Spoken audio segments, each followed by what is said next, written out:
kabar semua? Alhamdulillah. Alhamdulillah. Kalau mau bisa dilihat dulu ke slide-nya, silakan. Oke. Ini videonya untuk hari ini, dan sebelum saya buka ada quotes nih, saya buka dan pakai quotes dulu. Belajar tanpa berdoa akan jadi usaha yang buta. Berdoa tanpa belajar akan jadi doa yang kosong. Karenanya sekarang kita buka pembelajarannya dengan doa terlebih dahulu. Oke, siapa? Ajay, silakan Ajay. Sebelum kita mulai, mari kita berdoa terlebih dahulu. Doa dengan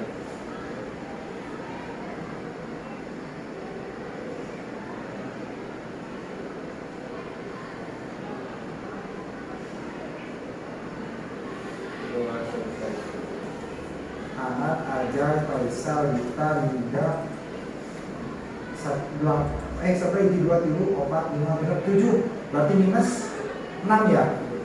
Oke, karena hujan terus mungkin ya pada sakit, jadi ya gak apa-apa lah, segini aja. Yang penting alhamdulillah yang datang ke sini kalian sehat-sehat semua. Kita akan menyanyikan lagu wajib nasional Garuda Pancasila.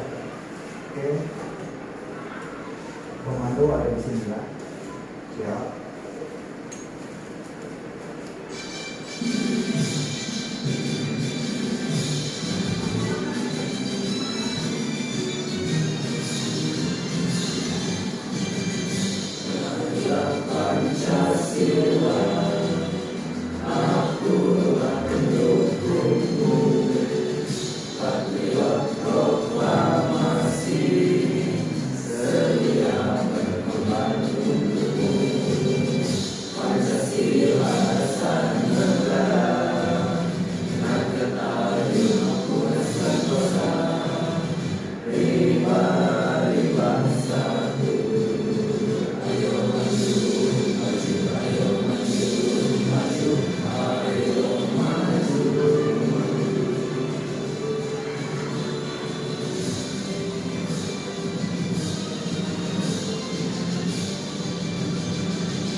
Tujuan pembelajarannya ada menganalisis paragraf. Nanti kalian harus bisa menganalisis paragraf deskriptif yang pertama, yang kedua ada argumentatif, ada naratif, ada persuasif.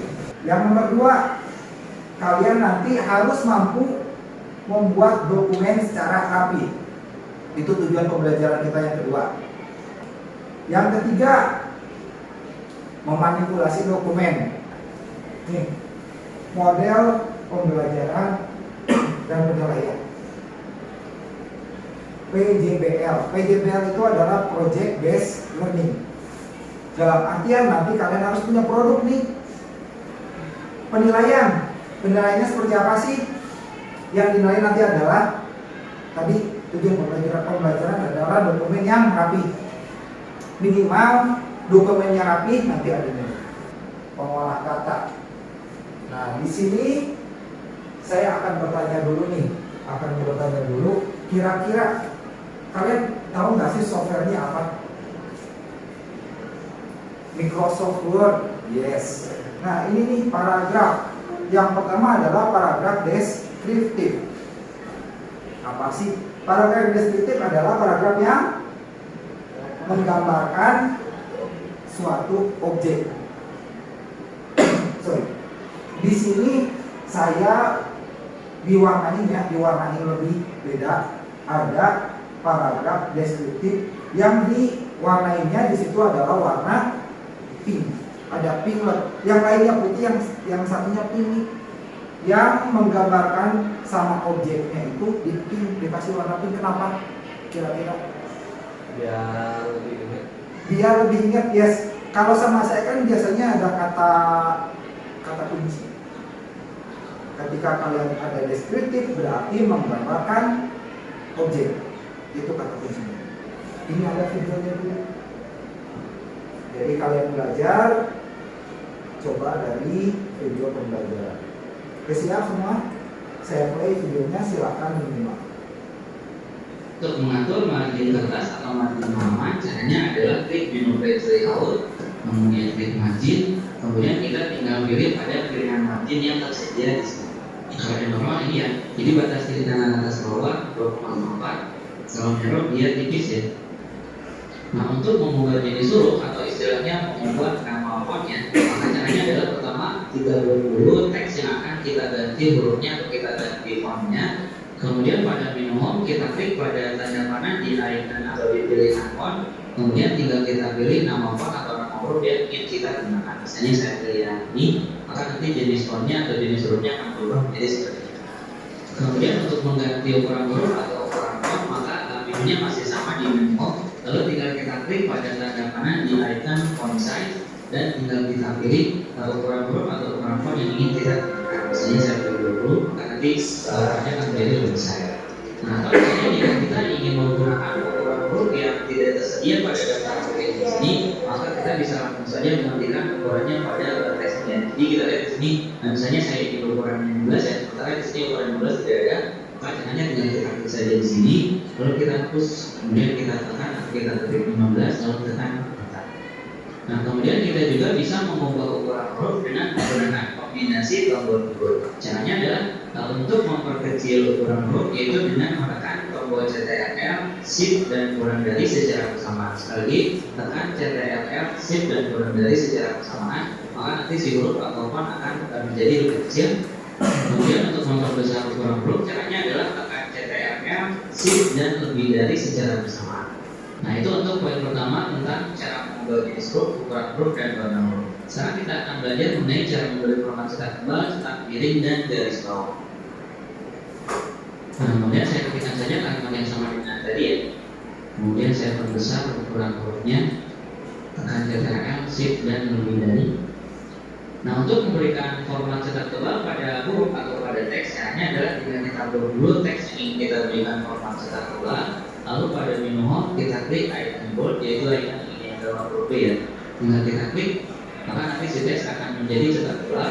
Kemudian untuk mengembalikan ke teks yang normal kita klik satu kali lagi, maka nanti cetak tebalnya akan mati dan teksnya akan kembali normal ya. Nah, atau bisa juga kita menggunakan kombinasi tombol keyboard Ctrl dengan huruf B ya. Jadi tekan Ctrl B, maka nanti akan menjadi cetak tebal. Kemudian untuk mengembalikan lagi ke teks yang normal, akan lagi Ctrl B sekali, gitu ya. Ctrl B satu kali tebal, Ctrl B satu kali kembali ke ukuran normal. Ini adalah, nah, apa sih ini? Bisa dibilang ini adalah kan project ya. Ini adalah project kalian. Projectnya susah enggak sebenarnya mah? Apa sih ini? Kalian coba ketikkan ulang. Ada yang namanya itu The School for Good and Evil paragraf 1. Itu adalah ciri, ini buku pertama. Ini adalah sinopsis dari buku yang pertamanya. Kalian coba ketikkan lagi di Microsoft. Oh iya, silakan Microsoft Word-nya dibuka. Rule-nya seperti apa sih aturannya? Oh gini. Coba perhatiin dulu ke depan.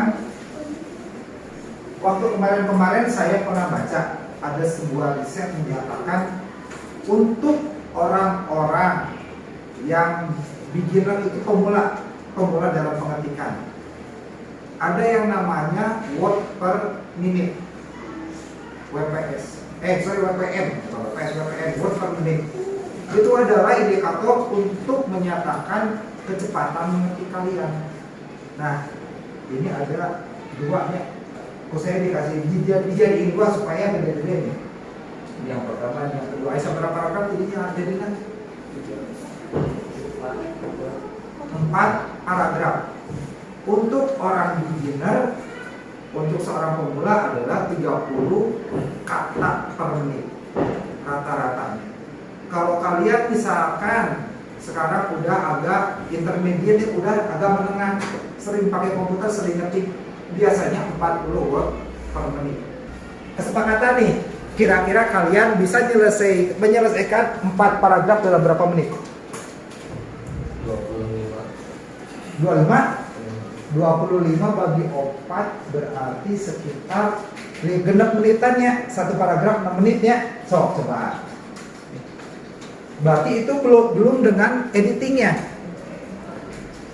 Belum dengan editingnya. Nah, sekarang sebenarnya sih ada satu hal yang bisa dibicarakan lagi. Kalian ngetik dulu semua, terakhir edit, atau kalian sambil ngetik sambil ngedit. Gak ada yang wajibnya yang mana, itu mah tergantung style kalian. Mana yang paling cepat tergantung ngetiknya.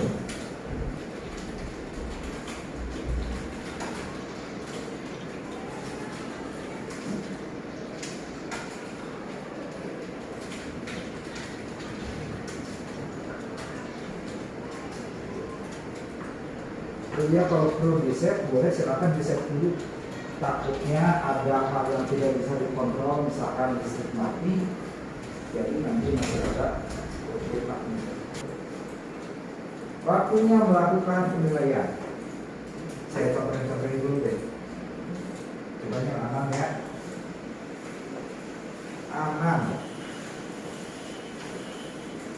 Oke, paragraf ada yang senternya ada berhasil, rata kiri kanannya berhasil. Saya contoh berubah warna huruf, aman. Tebal ada tebal, ada tebalnya. Huruf dimiliki ada. Coretan pada huruf bisa. Nah, ini coretan, bukan underline, tapi yang strike to. Oke. Ada risetnya ini. Ada sekitar 30 kata per menit. Nah, sekarang misalkan kalau kita udah sering ngetik, mungkin bisa lewat lagi dari itu jadi 40. Standarnya itu memang 30 sampai 40 kata per menit. Pak, saya mau bosan Pak, ngetik-ngetik doang. Ada nggak sih software untuk membantu mengetik? Sebenarnya ada yang namanya software pendukung. Yang pertama adalah Typeforce Deluxe. Cara mainnya gimana? Ada Hue tuh. Ya. Kalian itu harus bisa berkoordinasi antara mata dengan tangan kalian.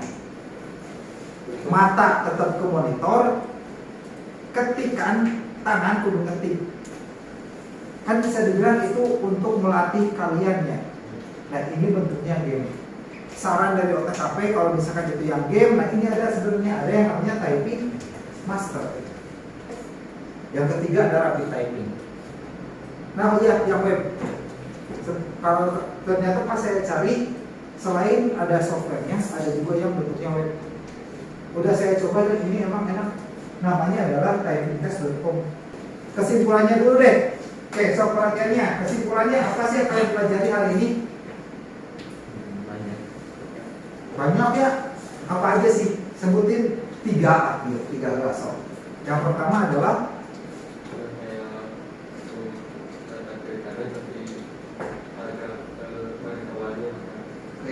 yang pertama justify, refleksi. Sekarang coba kalian berkaca pada pembelajaran hari ini. Kekurangan kalian apa? Dari masih mengetik, yes. Nextnya kita akan membahas dulu tentang keyboard dan pengetikan pembelajaran hari ini sudah selesai. Silakan Ajaib untuk menutupnya dengan doa. Pimpin silakan. untuk menutup pelajaran kita hari ini, kita berdoa terlebih dahulu. Berdoa.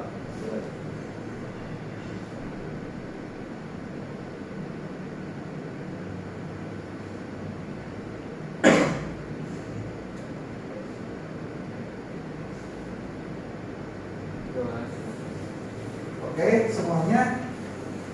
Ini akhir pembelajaran kita. Terima kasih untuk semua atas kehadirannya. Semoga ilmunya bermanfaat. Terima kasih sekali lagi. Assalamualaikum warahmatullahi wabarakatuh. Waalaikumsalam.